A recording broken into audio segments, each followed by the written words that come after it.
اعوذ باللہ من الشیطان الرجیم بسم اللہ الرحمن الرحیم۔ شروع اللہ کے نام سے جو بڑا مہربان نہایت رحم فرمانے والا ہے۔ السلام علیکم dear readers, welcome to my YouTube channel. I'm your writer Sahar Ali Qureshi. امید ہے آپ سب خیریت سے ہوں گے۔ اللہ تعالیٰ آپ سب کو ہمیشہ خیریت سے رکھے اور ایمان کی بہترین حالت میں رکھے۔ حاضر ہوئے ہم آج آتشی عالم ناول کی ایک نئی قسط کے ساتھ۔ قسط کو شروع کرنے سے پہلے آپ سب سے درخواست ہے کہ میرے چینل کو سبسکرائب کریں اور لائکس اور کمنٹس لازمی کیا کریں۔ تو چلیں بڑھتے ہیں ہم قسط کی جانب۔ بسم اللہ الرحمن الرحیم۔ آتشی عالم از قلم سحر علی قریشی، قسط نمبر 40۔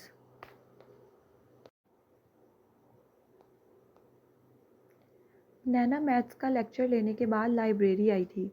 اسے کچھ نوٹس تیار کرنے تھے۔ لائبریری میں آئی تو ہمیشہ کی طرح لائبریری خالی تھی اور لائبریری کی اٹینڈنٹ ٹیچر ہمیشہ کی طرح اپنے ڈیسک کے پار کرسی پر بیٹھی فون پر مصروف تھیں۔ نینا اندر داخل ہوئی اور چند رینکس کراس کر کے لاسٹ رینک کی جانب جہاں اس کی مطلوبہ کتابیں پڑھی تھیں، چند کتابیں چنتے اسے لگا کوئی اس کے پیچھے کھڑا ہے۔ شش و پنج میں مبتلا وہ پلٹی، پر نظریں جیسے ہی مقابل وجود سے ٹکرائیں تو ششدر رہ گئی۔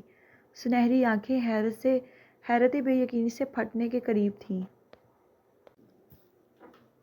کیونکہ سامنے ہی وہ سراب آنکھوں والا بنیامین یوسف کھڑا تھا، اور اس سے پہلے وہ چیختی یا مقابل نے نرمی سے اس کے منہ پر ہاتھ رکھ دیا اور سرگوشی کرتے کوشش کو ناکام بنا دیا۔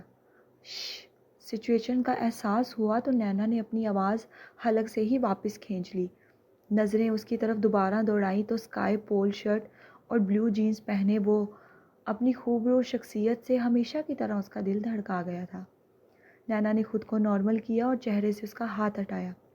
آپ یامین، وہ بڑبڑائی۔ بنیامین ساکت سراب نظروں سے اسے ہی دیکھ رہا تھا۔ فون کیوں نہیں اٹھا رہی میرا؟ کل سے کال کر رہا ہوں میں تمہیں، وہ سرد مہری سے نیچی آواز میں گویا ہوا۔ سوال سنتے نینا نے بغور اسے دیکھا اور پھر ارد گرد بھی، پھر ایک خفگی بھری نظر اس پر ڈالتے وہ بنا جواب دیے رخ موڑ گئی، اور تو اور وہ سائڈ سے گزر کر وہاں سے جانے بھی لگی، جیسے بات کرنے کا جواب دینے کا کوئی ارادہ نہ رکھتی ہو، مگر مقابل نے کوہنی سے تھام کر اگلے ارادے کو بھی ناکام کر دیا۔ اپنے بازو پر اس کے بھاری ہاتھ کا لمس محسوس کرتے نینا کی دھڑکنیں بے ترتیب ہوئی تھیں، مگر خود کو اور دل کو سنبھالتی وہ جواباً اسے تیز نظروں سے دیکھ گئی۔ چھوڑے مجھے، میم نے دیکھ لیا تو تماشا کھڑا ہو جائے گا یہاں، نینا نے سرگوشی نما کہا اور اس سے بازو چھڑوانا چاہا۔ یہ میرے سوال کا جواب نہیں تھا نینا حدید خان، جواباً بنیامین نے تحمل سے کہا اور اس کا بازو چھوڑتے سینے پر ہاتھ باندھ لیے۔ نینا چند ثانیے اسے دیکھتی رہی، جس کے چہرے سے معمول کے مطابق سنجیدگی چھلک رہی تھی، جو ہمیشہ سے اس کی طبیعت کا خاصہ رہی تھی۔ نینا، بنیامین نے اسے خود کو پتھر بنے دیکھتا پا کر پکارا۔ پکار استفہامیہ تھی، کیونکہ مجھے آپ سے بات نہیں کرنی، اس لیے آپ کا فون نہیں اٹھایا۔ اس کی پکار پر سکتہ ٹوٹا تو پھنکار اٹھی۔ کیوں؟ وہ سرگوشی کر گیا۔ سراب آنکھیں مسکرائی تھیں، پھر اس کی کن پٹی پر جھولتی لٹ کو اپنی انگلی پر لپیٹتے بنیامین نے مزید گہرائی سے مسکراتے پوچھا، ناراض ہو مجھ سے؟ میں کون ہوتی ہوں آپ سے ناراض ہونے والی بنیامین یوسف؟ نینا نے ترکی با ترکی کہا۔ تم سب کچھ ہو، میری ہو، یہ کافی نہیں؟ بنیامین نے سنہری آنکھوں میں سراب آنکھیں گاڑتے پورے استحقاق کے ساتھ جواب دیا اور اس کی لٹ چھوڑ دی، پھر پینٹ کی جیبوں میں ہاتھ ڈالتے محبت سے دیکھنے لگا۔ اس کی لو دیتی نظروں سے بوکھلاتی وہ سر جھٹک کے رہ گئی، اور انداز ایسا تھا جیسے اس کی بات پر قائل نہ ہوئی ہو۔ میں تمہیں کل سے کال کر رہا ہوں اور تم نے فون تک اٹھانا مناسب نہیں سمجھا، لہجے میں شکوہ تھا۔ میں بھی تو آپ کو ہمیشہ ڈھیروں کالز کرتی تھی، کبھی آپ نے میرا فون اٹھایا؟ جواب شکوہ بھی کرارا آیا تھا، آج جیسے نینا حدید احمد خان تمام حساد بے باک کرنے کا ارادہ رکھتی تھی۔ بنیامین سر جھکا کر ہلکی سی آواز میں ہنسا۔ اپنی بات کو مزاح میں اڑاتے دیکھ وہ مزید خفا ہوتی سیخ پا ہوئی۔ نینا، بنیامین نے گھمبیر سی پکار لگائی، تم جانتی ہو نا میری مصروفیات کو اور کام کی نوعیت کو بھی، اس نے سمجھانا چاہا۔ ہاں ہاں، کہیں کا کوئی وزیر اعلیٰ ہے نا آپ، جو دنیا میں سب سے زیادہ مصروف آپ ہی رہتے ہیں۔ نینا نے تڑک کر جواب دیا اور منہ بگاڑتے رخ موڑا، اور اس بار وہ بمشکل اپنا کہکہ ضبط کر سکا تھا، جو فل ضدی اور غصے کے موڈ میں اسے کافی ناراض معلوم ہوتی سیدھا دل میں اتر رہی تھی۔ مجھ سے اس طرح سے رخ مت موڑا کرو۔ بنیامین کے لہجے میں کیا کچھ نہ تھا جس وجہ سے وہ بغیر تعامل چہرہ واپس اس کی جانب کر گئی، اور یہی وہ ہمیشہ کی طرح جی اٹھا تھا۔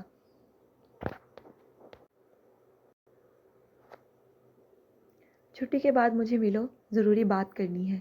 چند ثانیے اسے محبت سے دیکھنے کے بعد بنیامین اب سیدھا مدعے پر آیا تھا۔ مجھے آپ سے کوئی بات نہیں کرنی، کہا نا۔ نینا ہنوز ناراض رہنے کا ارادہ رکھتی تھی، مگر فی الحال وقت بنیامین کے پاس اسے منانے کا وقت نہیں تھا۔ وہ کوئی اہم کام چھوڑ کے محض اس سے ملنے آیا تھا، کیونکہ وہ اس کا فون ہی نہیں اٹھا رہی تھی، اس لیے اسے مجبوراً خود آنا پڑا۔ نینا، اب بنیامین نے اسے غصے سے تنبیہ کی، ڈرتی نہیں ہوں میں آپ سے۔ نتھنے بھلا کر وہ ایک بار پھر اس کے غصے کو زائل کر گئی۔ تمہاری فضول گوئیوں کے لیے ابھی اس وقت نہیں ہے میرے پاس۔ چھٹی کے بعد ملو، ضروری بات کرنی ہے تم سے۔ سنجیدگی سے اسے دیکھتے وہ گویا ہوئی۔ نہیں مل سکتی، بھائی کو پتہ چل جائے گا۔ وہ بے بس ہوئی۔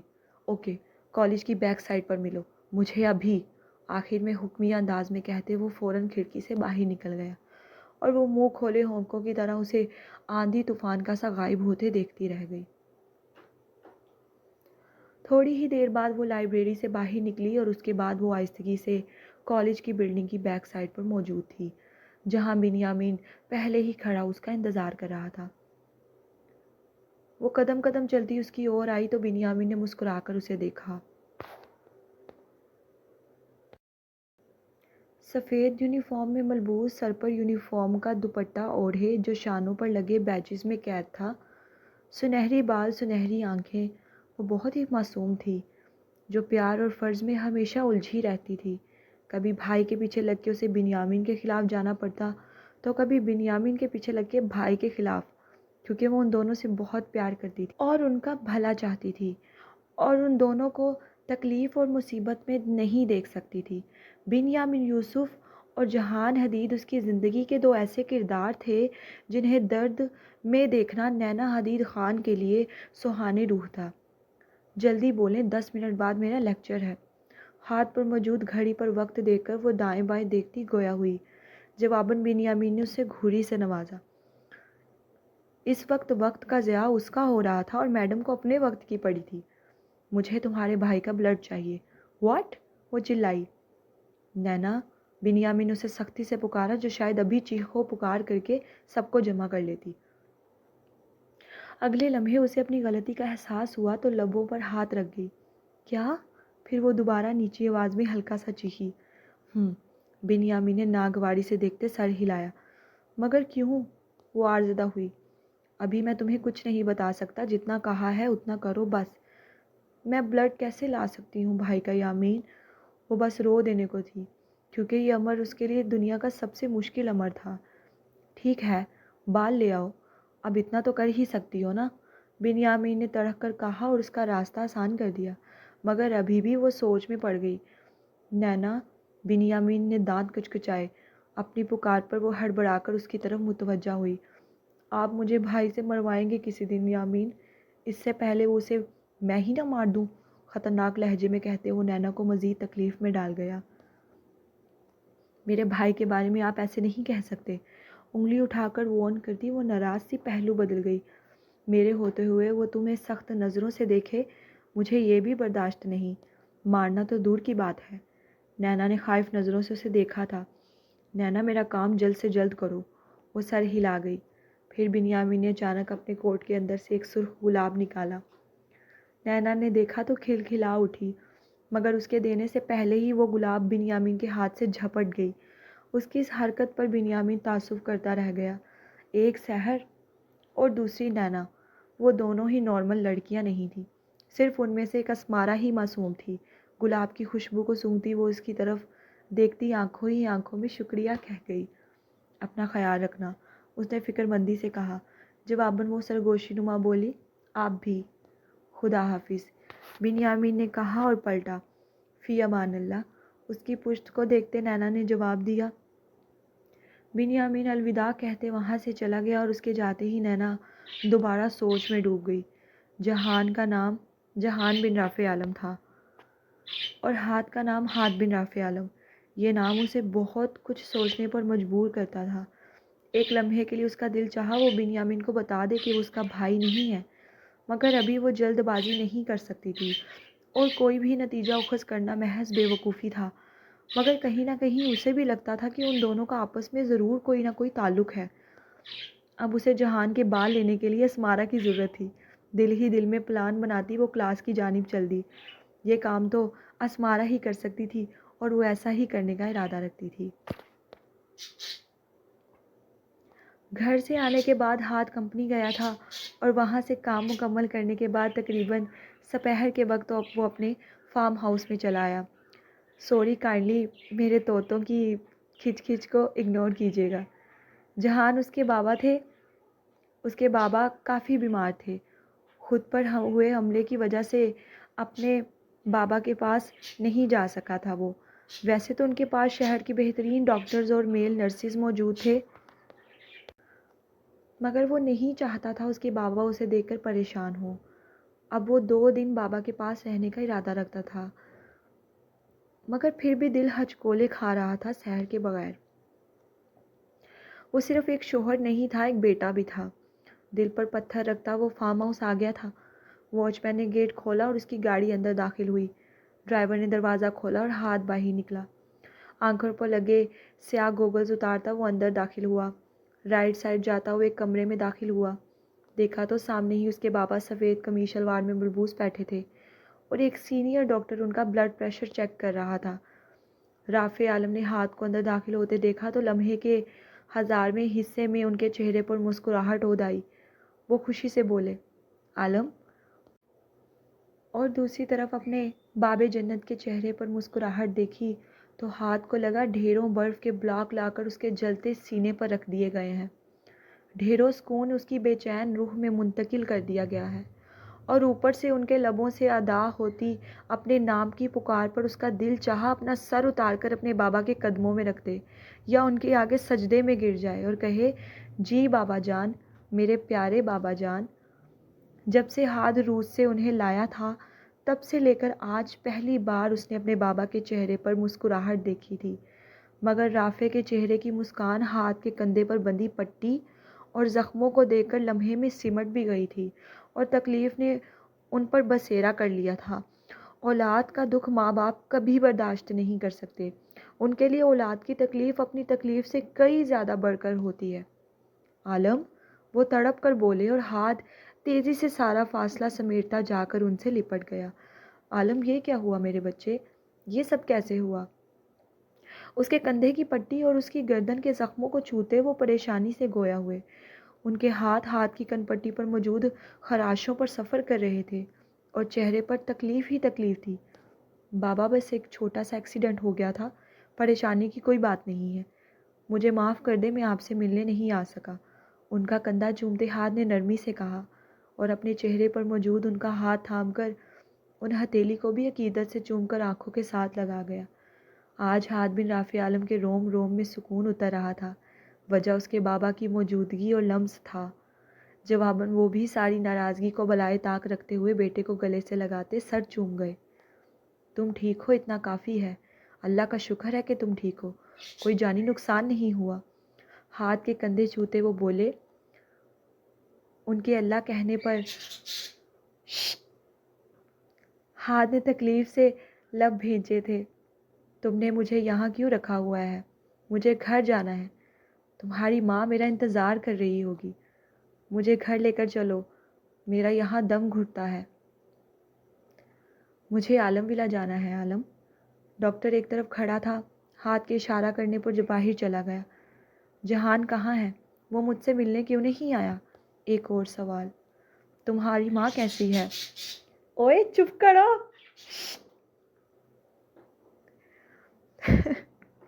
I'm sorry۔ تم نے کسی کے بارے میں ابھی تک کچھ بتایا کیوں نہیں مجھے؟ وہ پے در پہ سوال کرنے لگا اور ہاتھ نظریں چراتا ان کے سوالات سے بھاگنے کی کوشش کرنے لگا۔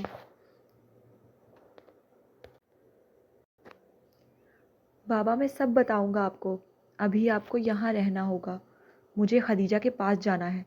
وہ سنجیدگی سے بولے تھے، مطالبہ ہنوز وہی تھا۔ ہاتھ نے تڑپ کر انہیں دوبارہ گلے سے لگا لیا۔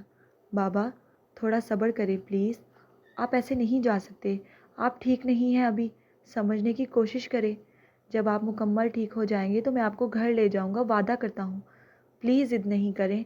ان کی پیٹھ سہلاتے وہ بھیگے لہجے میں گویا ہوا، ٹھیک ہے، تم ٹھیک کہہ رہے ہو، خدیجہ مجھے ایسے دیکھے گی تو اسے تکلیف ہوگی بہت، تو میں جلدی سے صحت یاب ہو جاتا ہوں، پھر ہمیں عالم ولا جانا ہے۔ ہاتھ الگ ہوتا سر ہلا گیا اور اپنی آنکھیں رگڑ کر خشک کرنے لگا۔ تم جانتے ہو نا، تم سب سے پہلے مجھے تمہاری ماں عزیز ہے، اسے تکلیف میں دیکھنا میرے لیے سہانے روح ہے۔ وہ سنجیدگی سے گویا ہوئے تھے اور نم آنکھوں سے مسکراتا ضبط سے لب کچل گیا تھا۔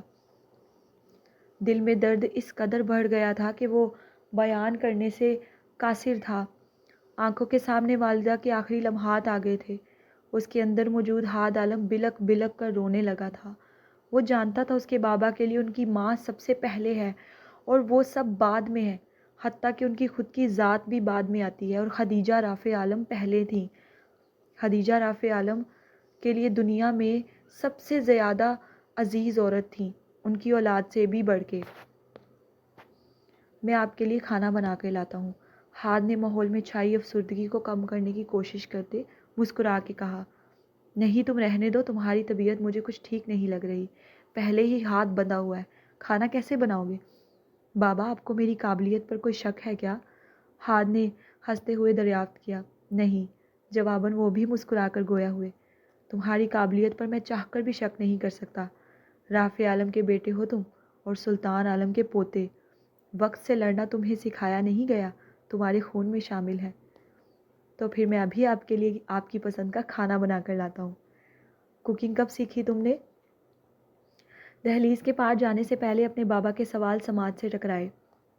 بس بابا، میں نے اور بھی بہت کچھ سیکھا ہے، آہستہ آہستہ آپ کو سب بتاؤں گا، اور آپ جانیں گے تو خوش ہو جائیں گے۔ عالم کمرے سے باہر چلا گیا اور رافع پیچھے بیٹھ گراؤنڈ سے ٹیک لگا کر بیٹھ گئے۔ تقریباً 1 گھنٹے کے بعد وہ کھانے کی ٹرالی گھسیٹتا ہوا کمرے میں داخل ہوا، جس میں مختلف کھانے تھے اور تمام کھانے رافع عالم کی پسند کے تھے۔ ہاتھ کے چہرے پر ایک مسکراہٹ تھی، ساتھ ملازم بھی تھا مگر وہ خود ٹرالی اندر لا رہا تھا، جیسے اپنے بابا کا ہر کام خود کرنا چاہتا ہو۔ قدموں کی چاپ اور ٹائروں کی چڑچڑاہٹ سے رافع عالم جو نیم دراز تھے وہ اٹھ گئے اور آنکھیں کھولتے سیدھے ہو کر بیٹھ گئے۔ چہرے پر نرمی تھی، بیٹے کے لیے فخر تھا، پیار تھا۔ ان کے دل میں ڈھیروں سوالات تھے جن کے جواب وہ جاننا چاہتے تھے، مگر ابھی شاید وقت اور حالات صحیح نہیں تھے۔ وہ بیتے 25 سالوں کی روداد ہاتھ سے سننے کے خواہاں تھے، وہ خدیجہ سے ملنے کو بےتاب تھے، وہ جہان کو سینے سے لگانے کے لیے بے قرار تھے۔ ان 25 سالوں میں بے شمار اذیتیں جھیلنے کے ساتھ ساتھ انہوں نے اپنی اولاد اور بیوی کا ہجر بھی جھیلا تھا۔ ابھی وہ اس چیز سے ناواقف تھے کہ خدیجہ اس دنیا میں نہیں رہی، وہ تو 24 سال پہلے ہی خالق حقیقی سے جا ملی تھی۔ یہ بات جب رافع عالم کو پتہ چلنی تھی تو نہ جانے وہ کیا کر گزرنے والے تھے، اور اسی وقت سے ہاد بن رافع عالم شدید خوف زدہ تھا۔ وہ کسی سے نہ ڈرنے والا ہاد عالم اس بات سے ڈرتا تھا کہ اس کے بابا جان جائیں گے تو کیا کریں گے۔ ہاتھ کے دل میں بے پناہ تڑپ تھی، وہ کیسے اپنے بابا کو بتائے گا جس کے پاس وہ اپنی بیوی کو بطور امانت چھوڑ کر گئے تھے؟ وہ اپنے بابا کو کیا جواب دے گا کہ وہ اپنی ماں کی عزت تو بچا گیا مگر ماں کی جان نہ بچا سکا؟ وہ ان کا ہجر کاٹ نہ سکیں اور موت کو گلے لگا کر اپنی راہیں ہموار کر گئیں۔ وہ کیسے اپنے بابا کو بتائے گا؟ جہان بھی اس کے پاس نہ رہا، کیسے؟ دونوں باپ بیٹا اندر ہی اندر تڑپ رہے تھے۔ ہاتھ نے تمام کھانا ایک بڑے سے ٹرے میں نکالا اور پھر خود اپنے ہاتھوں سے نوالے بنا بنا کر اپنے بابا کو کھلانے لگا۔ تم نے بسم اللہ نہیں پڑھی عالم؟ پہلا نوالا لینے سے پہلے رافع عالم نے اسے ٹوکا۔ ہاتھ کے چہرے پر سختی دور آئی، اس نے آنکھیں ضبط سے جھکا لی، پھر اٹھا کر بابا کو دیکھا اور بولا،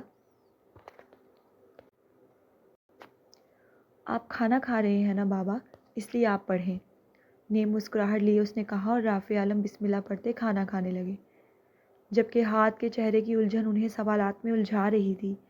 ہاتھ نے انہیں اپنے ہاتھ سے کھانا کھلایا، پھر دوائی، پھر ڈاکٹر نے دوبارہ انہیں آ کر چیک کیا، پھر وہ اپنے بابا کا ہاتھ تھام کر انہیں باہر لے آیا اور ان کے ساتھ باہر بنے گارڈن میں انہیں چہل قدمی کروانے لگا۔ کھلی فضا میں آ کر رافع کو بھی اچھا لگ رہا تھا۔ تمہارے بازو کا درد کیسا ہے؟ انہوں نے فکر مندی سے ہاتھ کو پوچھا اور دیکھ سامنے رہے تھے۔ عالم نے ان کی جانب گردن موڑی۔ میں ٹھیک ہوں بابا، ہاتھ نے آہستگی سے جواب دیا۔ اتنے سال کیسے گزرے؟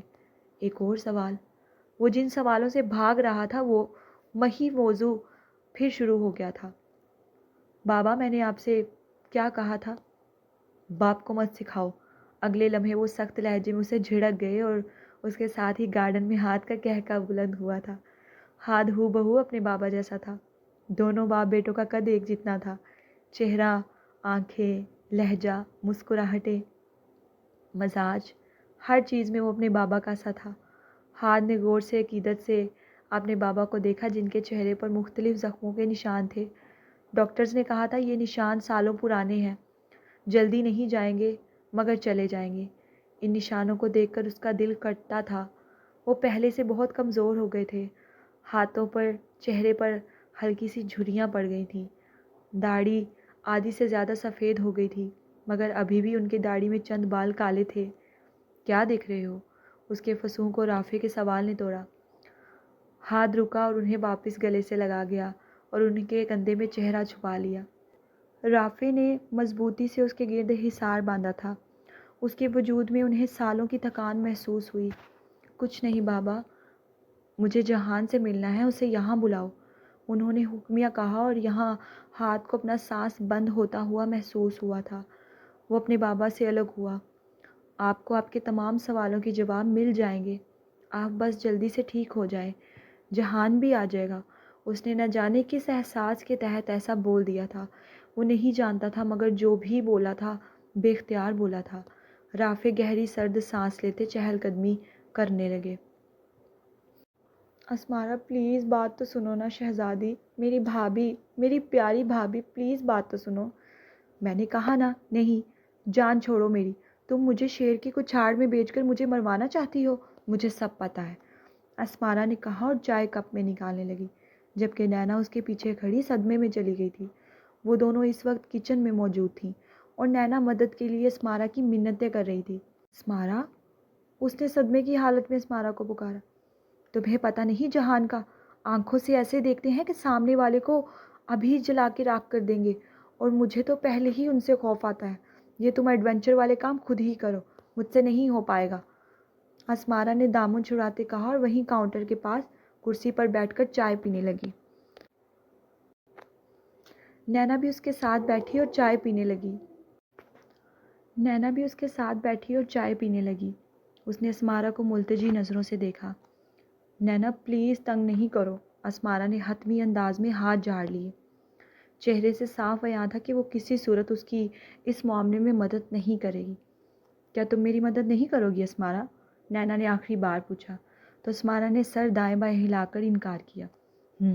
بن ہی گئی نا آخر پھر تم دوست سے بھابھی۔ یہاں نینا نے اسے ایموشنل بلیک میل کیا تھا اور کن اکھیوں سے دیکھتے اس کی دکھتی رگ پکڑی، اور واقعی دوسری طرف اس کے جملے کے زیر اثر اسمارا کے چہرے کے تاثرات بدلے تھے۔ اسمارا نے گہری سانس لی اور اسے دیکھا جو ہار ماننے کو تیار نہیں تھی۔ نینا، تمہیں نہیں لگتا تمہیں جہان کے خلاف جا کر بنیامین بھائی کی مدد نہیں کرنی چاہیے؟ اب اس نے نینا کی غیرت جگانے کی کوشش کی مگر بری طرح ناکام ہوئی۔ نینا خاموش رہی۔ صرف ایک چھوٹا سا ٹیسٹ ہی تو کرنا ہے بھائی کے، 2-4 سر کے بال لا دو، پلیز پلیز پلیز اسمارا۔ کیا تم نہیں چاہتی کہ سچ باہر آ جائے؟ اس نے اسمارا سے پوچھا۔ میں کیسے؟ نینا نے ان کی بات کاٹی۔ پلیز یہ تم ہی کر سکتی ہو، تمہارے علاوہ یہ کوئی نہیں کر سکتا۔ اسمارا نے لب بھینچے اسے دیکھا۔ ٹھیک ہے، تھوڑا وقت دو، میں کوشش کروں گی۔ پھر بالآخر اسمارا نے حامی بھر لی۔ یس! نینا چمکتی آنکھوں سے خوشی سے پاگل ہوتی اٹھی اور اس سے لپٹ گئی۔ Thank you so much, thank you thank you thank you. اچھا بس بس، چائے پیو۔ اسمارا نے اسے گھڑکا تو وہ واپس اپنی کرسی پر بیٹھ کے شرافت سے چائے پینے لگی مگر دل بھنگڑے ڈالنے میں مصروف تھا۔ رات سمے جہان صوفے پر بیٹھا لیپ ٹاپ گود میں رکھے اہم فائل بنا رہا تھا اور بہت اہم کام کر رہا تھا۔ اچانک اس نے لیپ ٹاپ بند کیا اور 2 انگلیوں سے آنکھوں کے درمیان موجود ناک کی ہڈی کو دبانے لگا۔ تھوڑی دیر گزری تھی جب اسے کسی وجود کی مخصوص خوشبو محسوس ہوئی۔ اس نے آنکھیں کھول کر گردن موڑی تو پاس ہی اسمارا کو بیٹھے دیکھا۔ جہان مسکرایا۔ اس نے الائچی والی چائے کا مگ جہان کے آگے بڑھایا۔ جہان کے چہرے کی مسکراہٹ مزید گہری ہوئی۔ مجھے اس وقت شدت سے اس کی ضرورت تھی نور، تھکے ہوئے انداز میں کہتے جہان نے مگ تھام لیا۔ تمہیں ہمیشہ کیسے پتہ چل جاتا ہے کہ مجھے چائے چاہیے؟ جہان نے اس کے پیارے منموہنے چہرے کو دیکھ کر خوشگوار لہجے میں استفسار کیا۔ اسمارا کندھے اچکا گئی اور پہلا سپ لیتے جہان گردن پیچھے کر کے ہنسنے لگا تھا۔ تم اسی میں مجھے تعویذ ملا کر دیتی تھی نا، تبھی مجھے تم سے محبت ہو گئی۔ اچانک جہان نے مگ میز پر رکھا اور اس کی طرف دیکھتے سنجیدگی سے دریافت کیا۔ اسمارا سٹپٹا گئی اور شہد رنگ آنکھوں میں خوف اتر آیا، مگر اگلے لمحے اس کے لگائے گئے قہقہے پر وہ اس کے کندھے پر مکہ جڑ گئی تھی۔ جہان نے مسکرا کر اسے اپنے ساتھ لگا لیا اور اس کے کندھے سے اس پار کھڑکی سے باہر نینا کھڑی اسمارا کو اشارے کرنے لگی۔ آنکھوں ہی آنکھوں میں اسمارا نے اسے تسلی دی اور سخت نظروں سے اشارہ کر دی کہ جاؤ یہاں سے۔ جہان کی پشت نینا کی جانب تھی۔ اسمارا نینا کی شرارتی نظروں سے جھینپ رہی تھی، جسے شرم نہیں آ رہی تھی انہیں ایسے دیکھتے ہوئے۔ کچھ توقف کے بعد جہان اس سے الگ ہوا اور اس کے بال درست کرتا کانوں کے پیچھے ریس گیا، پھر اسمارا کے دونوں ہاتھ تھام کر چومنے لگا۔ میری زندگی کو اتنا خوبصورت بنانے کے لیے میں ہمیشہ تمہارا شکر گزار رہوں گا نور، گمبھیر لہجے میں کہتا وہ اسے سرشار کر گیا تھا، پھر دوبارہ لیپ ٹاپ کھول کے کام کرتا ساتھ چائے پینے لگا۔ رات کا نہ جانے کون سا پہر تھا جب اچانک ہاتھ کے بابا کی آنکھ کھلی۔ وہ اٹھے اور دیکھا تو ہاتھ نیچے زمین پر بیٹھا، سر بیڈ پر ڈھلکائے اپنے بابا کا ہاتھ تھامے سو رہا تھا۔ ہاتھ کو ایسے دیکھا تو وہ آبدیدہ ہو گئے اور ان کے دل نے دعا کی کہ اللہ ایسی نیک صالح اولاد ہر ماں باپ کو دے۔ وہ اٹھ کے بیٹھ گئے اور ہاتھ کے بالوں میں ہاتھ پھیرنے لگے۔ وہ محض 7 سال کا تھا جب وہ جدا ہوئے تھے اور آج وہ 32 سال کا کڑیل جوان ان کے سامنے تھا۔ ہاتھ میں وہ اپنی جوانی کو بخوبی دیکھ رہے تھے۔ اس کے سیاہ بالوں میں شفقت سے ہاتھ پھیرتے وہ عالم کے چہرے پر مسکراہٹ دے کر مسکرائے تھے۔ انہیں وہ صدیوں کا تھکا ہوا لگا تھا۔ والدین اولاد کے چہرے کی تکلیف کو، پریشانی کو، ان کی تھکان کو فوراً محسوس کر لیتے ہیں۔